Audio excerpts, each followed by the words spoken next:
According to Ipsos, politicians top the naughty list for 2021. 44% of Canadians would put Russian President Vladimir Putin at the top, but 40% think Justin Trudeau's stocking should be full of coal as well.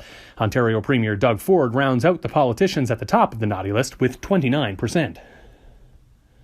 The nice list for 2021 is topped by healthcare workers, with 54% of people thanking them for being on the front lines of the COVID-19 pandemic. Order of Canada recipient Ryan Reynolds is next on the list at 29% nice, and the Queen rounds out the top three at 25%. It's pretty clear that Canadians are able to differentiate between who they think should be on the naughty list and who they think should be on the nice list. But what really surprised me was a couple of things. One of them is how the Prime Minister's Justin Trudeau is on both lists.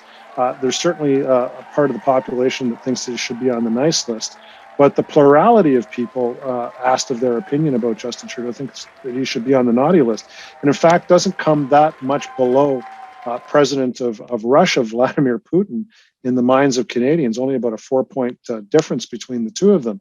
So, Justin Trudeau obviously has his fans, but he certainly has an awful lot of detractors. Maybe it's because of there are hockey rivals, maybe because of the Cold War, maybe because of whatever, but the leader of Russia is not seen as a particularly positive person by Canadians. But interestingly enough, his numbers are worse than the leader of China. So, maybe there's more of a tradition of just not liking the Russian president. But Justin Trudeau is right up there, in terms of the notoriety and difficulty that he has with Canadians right now.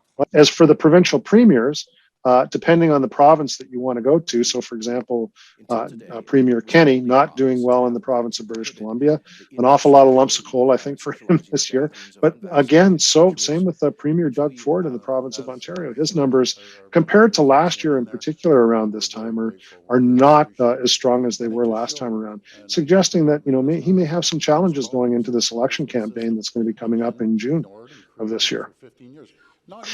They are going to heap a lot of presence on healthcare workers, which shouldn't be a surprise.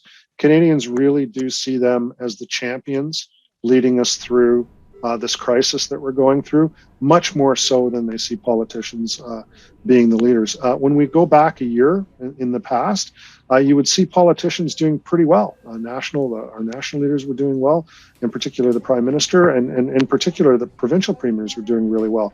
Not so much this year, but healthcare workers have maintained their position, and right up there is Dr. Theresa Tam, who also personally gets very good numbers.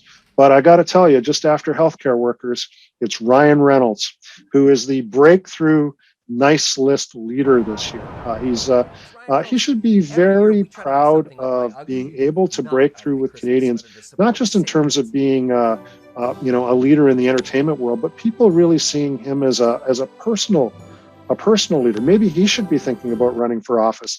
If bad sweaters are, I guess, the attire that would be worn to the debate, I think we would all look for that, bad Christmas sweaters. But his numbers are very good. And it's not just, on his own. It's in comparison to people who usually, I've been doing this for many, many years, who perennially top the list, like the Queen does really well on this, but Ryan Reynolds even does better than the Queen.